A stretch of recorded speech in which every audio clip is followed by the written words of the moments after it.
Who should start for the Las Vegas Raiders going up against the Chargers? Should it be Jimmy Garoppolo? Type JG.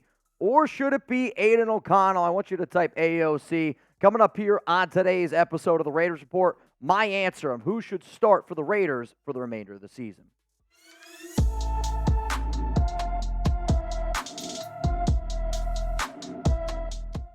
Raider Nation, what's going on? It's Mitchell Renz here, host of the Raiders Report. Should the Raiders start Jimmy Garoppolo over Aidan O'Connell against the Chargers? We're going to hit that topic to start this show, and then at the end, what is the Raiders' plan at QB for this season and in 2024? Here's going to be my take, and when I told Jeremy this morning, he looked at me a little bit funny. If the Las Vegas Raiders actually are trying to beat the Chargers and make the playoffs, I do think that Jimmy Garoppolo gives you the best chance to beat the Chargers on Thursday Night Football in Week 15. So if you're trying to legitimately make the playoffs, and when I say make the playoffs, man, you better be 100% sure that you're going to win your next 4 games. You better be damn sure that you're going to beat the Chargers, the Chiefs, the Colts, that you're going to be able to beat the Denver Broncos. Jimmy Garoppolo gives you a better chance against the Chargers on Thursday Night Football. And this is why that you should consider starting Jimmy Garoppolo against the Chargers. And what's really important on this show is to watch the entire thing. Aidan O'Connell has been terrible this season. I know what I've said on this show before and saying, hey, Aidan gives you a better shot than Jimmy G. I don't know if he does right now. That's how bad he has been. But with a completion percentage of 63.8, 1,365 yards, 4 touchdowns, 7 interceptions, I have seen a sample size of Garoppolo to know, or of Aidan O'Connell to know that he's not going to be anything more than a backup quarterback in the NFL. It has been something that I have said multiple times on this show. I do think that he's going to be a good backup in the league, but that is all that he is ever going to be. The other reason why Garoppolo does give you a better shot than Aidan O'Connell against the Chargers is the Chargers already saw Aidan. They've already seen what he is, and it was not good back in Week 4. Did he have a bad offensive line? Yes, he was sacked 7 times. Khalil Mack absolutely feasted. He was 24-39, 238 yards, no touchdowns, 1 interception. So the fact that they have already seen him play once, is the biggest factor of why I believe that Garoppolo does give you a better shot than Aidan O'Connell this upcoming week.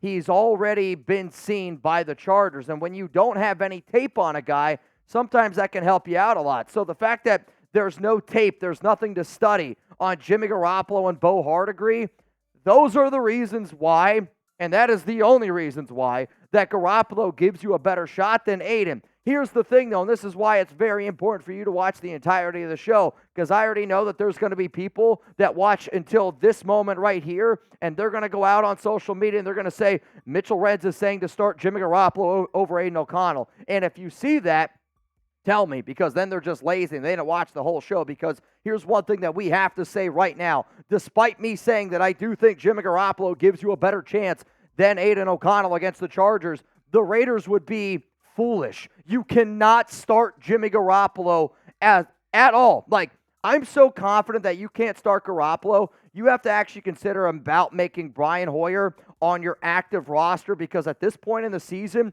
when you're pretty damn confident that you're not going to make the playoffs, you can't afford Jimmy G to get hurt. Like, if Aidan were to get hurt, I would rather the Raiders put out Brian Hoyer on the field, and we'll get into a lot of the contract stuff of why I'm saying what I'm saying, but the Raiders cannot play Jimmy Garoppolo for the remainder of the season. For all the same reasons they couldn't play Derek Carr and why they ended up benching him at the end of last season. It's the stuff in his contract. That's why you should subscribe to the Raiders Report. There's a lot of conversations out there on social media, and I get it. Coming up here, though, why the Raiders can't start Jimmy G. And if you agree that starting Jimmy G is dumb, hit that subscribe button. Like, I do this show, and I think smart NFL teams, smart head coaches, smart GMs, they don't always look at the future.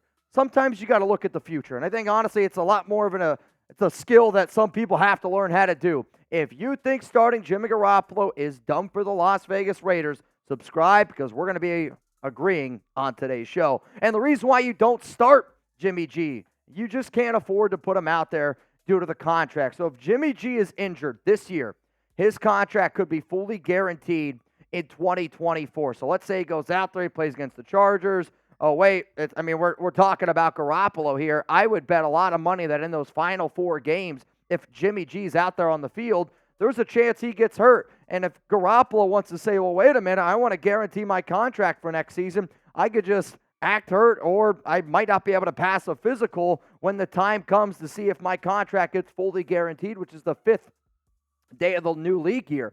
I'm telling y'all right now, Garoppolo's getting cut next season. There is a 0% chance that Jimmy Garoppolo is going to be on the Las Vegas Raiders next year, and because of that, they're not going to play him this year. That's why Aidan O'Connell didn't get benched yesterday, and that's why he didn't get put out there in the game. They know that they're moving on from Jimmy G, because when you look at his overall contract, and I'm going to kind of break this down for you because of all the different deals that Jimmy has already had. He's basically already had 3 different contracts with the Raiders. But he's got a 2024 roster bonus, which is $11.25 million guaranteed, which would be paid to him the 5th day of the new league year in 2024. Then his 2024 salary becomes fully guaranteed on the 5th day of the new league year if he's injured at any point. So with that injury clause that they have in there, that has really screwed over the Raiders this season. And the reason why they're going to cut him is because the money that they can save. Now, they're not going to cut him right away, but they will designate him as a post-June 1st cut. So Garoppolo will be designated as a post-June 1st cut in March.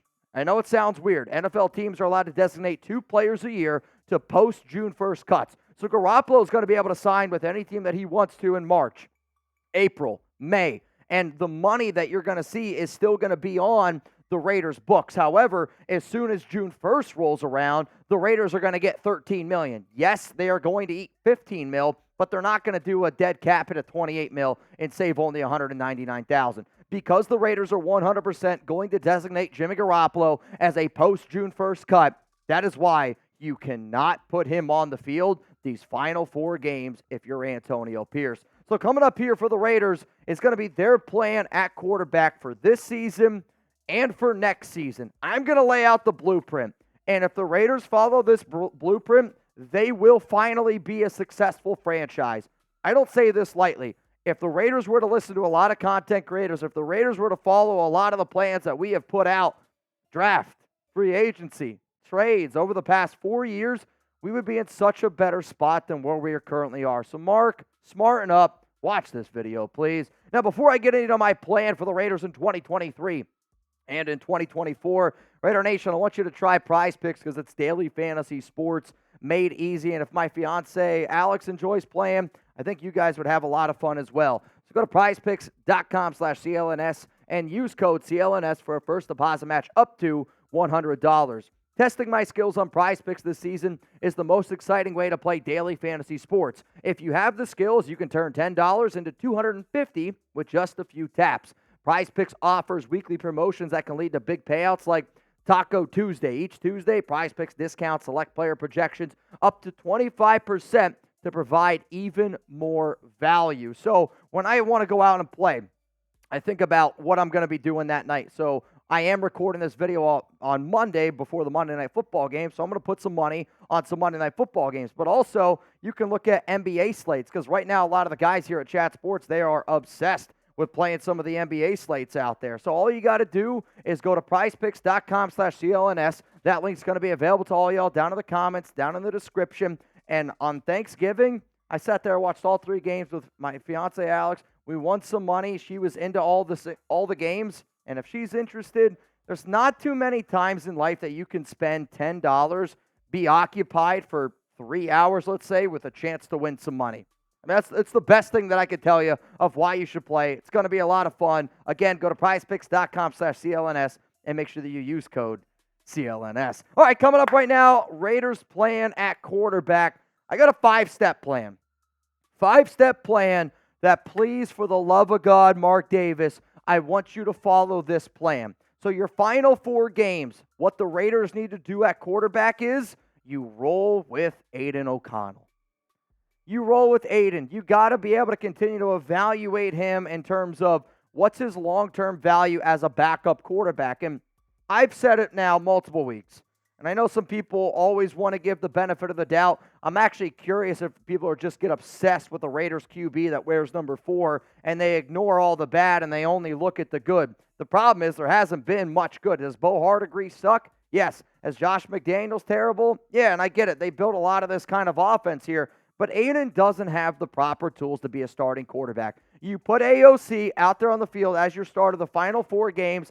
But here's the thing. I would also put Brian Hoyer on your active roster because you can't afford to have Jimmy G step foot on that field, because if he does and he gets injured, then you got to pay him in 2024. So if I'm the Raiders, I actually give an active roster spot to Brian freaking Hoyer. Let's go to the next plan here. So if you're going to roll with Aidan O'Connell, then in the offseason, you cut Jimmy Garoppolo, you cut Brian Hoyer.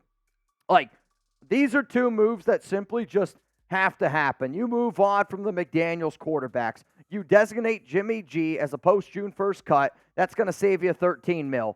Then you cut Brian Hoyer to save $167,000. I know it's not a lot of money, but that roster spot is something. So you can add 2 roster spots from this clown that you see on screen right now. Honestly, seeing his face on screen again pisses me off. And you can save $13.17 million by moving on from both of those quarterbacks, which the Raiders absolutely are going to do, and it's the smart thing that the Raiders are going to do. So, okay, you play Aidan O'Connell to finish out this season. You cut Jimmy G. You cut Brian Hoyer. Well, now what's the plan for the Raiders going forward? I've seen a lot of people say, well, Mitch, why not we look at free agency? Do you know why you shouldn't look at free agency?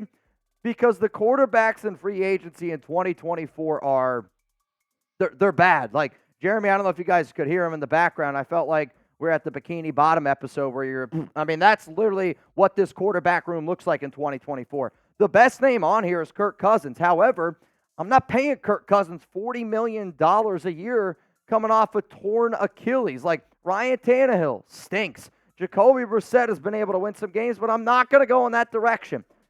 Baker Mayfield, get out of here. Gardner Minshew, get out of here. Like, there's no names on this list that if I'm a brand new head coach, if I'm a brand new general manager, I'm going to say that these are one of my guys. And if that new head coach or general manager, offensive coordinator, whoever it is, says, I want one of those top 10 quarterbacks in free agency, you fire them right there because they clearly have no idea what they are doing. If you want to sign one of those guys to be a backup on a very cheap deal, maybe I'd still rather just roll with Aidan O'Connell, invest your money in another way. But if our new head coach or GM says, I want one of those top 10 guys in free agency, fire them right there. Get rid of them. Get rid of them. They have no idea what they're doing. The next plan that you should do for the Raiders is this. See trade values. And there are 3 quarterbacks that I would say right now are the most likely to be traded if you are the Las Vegas Raiders. And I'm not really going to rank these in any particular order. It's more based on where the Raiders are currently at. So the reason why Justin Fields is up here is because he's the most likely quarterback, in my opinion, that ends up getting traded because the Bears are going to have the number 1 overall pick. Remember, they traded with the Carolina Panthers. Panthers right now look like that they're going to hang on to that number 1 pick. So with that being said, they're going to take a Drake Maye, a Caleb Williams, maybe a Jayden Daniels. You move on from Justin Fields. And I know a lot of Raider fans out there think that the Bears are just going to give away Justin Fields. I don't see that. I don't think that you're going to get Fields for anything less than a first. And I think at the absolute cheapest, maybe it's a 2nd and a 4th round pick for Fields. So, like, you could go that route. Kyler Murray, if you want to go with the big expensive route, pay him $50 million, give up multiple first-round picks. And then the cheap name is if you're like, all right, well, I'll give up a 6th-round pick for Trey Lance to let him compete. Like, you could do it. To me, though, I'm not going to trade for any of these quarterbacks unless I can get Kyler Murray for a 2nd-round pick. That ain't happening. Trey Lance, if they essentially just hand him over, but that's going to be my 3rd quarterback. Or if the Bears say, hey, you want him for a 3rd-round pick? All right, then I'll start to consider it. But the smartest thing that the Raiders can do this offseason at QB is draft a franchise guy. As it stands right now that I am making this video, the Raiders have the number 8 overall pick in the 2024 NFL Draft. And with the final 4 games that they have, I don't know if they're going to win any of them. And if that ends up happening, you're probably going to be somewhere between number 7 and you can go all the way up to pick 4. If you're at pick 4, you're going to be able to draft your franchise quarterback. So my question to you out there is this. Which QB Do you want the Raiders to draft in 2024, knowing that, hey, I might have to trade some draft capital. Hey, I might have to trade a star player. Maybe it's a Devontae Adams type of guy to go up and get that franchise QB. Nobody wants to trade Devontae, but it's a conversation that sometimes you have to have. So which QB do you want the Raiders to draft in 2024? My top 3 after this YouTube ad break. My top 3 quarterbacks for the Raiders. Number 1, it's always going to be Drake Maye. I think Drake Maye is the combination of Aaron Rodgers, Justin Herbert coming out of college, the way that they're able to throw the football and their athletic ability. Caleb Williams is number 2 to me. His mentality does scare me a little bit. I am worried that he might be a little bit too weak-minded to handle Raider Nation at times. Yes, he's got all the tools in the world, but you need to be able to have it up here. And then Jayden Daniels continues to go up my big board. Like, the more and more tape I watch on him, how much better he's been able to get from his days at Arizona State to LSU and now this past season. The notes I have on Jayden Daniels are strikingly similar to the notes that I had on Lamar Jackson when they were coming out of Louisville. Even though everyone was like, oh, he's not going to be able to transition to the NFL. He's a special player. These are the 3 QBs that if I'm the Raiders, I do everything in my power. And if it means trading away a guy like Devontae Adams to get one of these 3 QBs, I'm going to do it. So here's my plan for the Raiders at QB. Final 4 games, it's got to be Aidan O'Connell. You activate Brian Hoyer. That way, if Aidan goes down, Jimmy G never steps foot on that field because you can't risk him getting injured, and then you have to pay him his entire salary in 2024. So I'm rolling with Aidan O'Connell, Brian Hoyer for the rest of the season. Then you cut Jimmy G, you cut Brian Hoyer, save about $13.17 million. You avoid all the quarterbacks in free agency. They all stink. Yes, you see the trade values in a guy like Justin Fields, Kyler Murray, a Trey Lance, just to see what's that quarterback value market looking like. Like, what type of offers is Chicago getting for Fields? And then you don't trade. You look in the draft. You get Drake Maye, Caleb Williams, or Jayden Daniels. That is the Raiders' plan, the perfect plan at quarterback for the Silver and Black.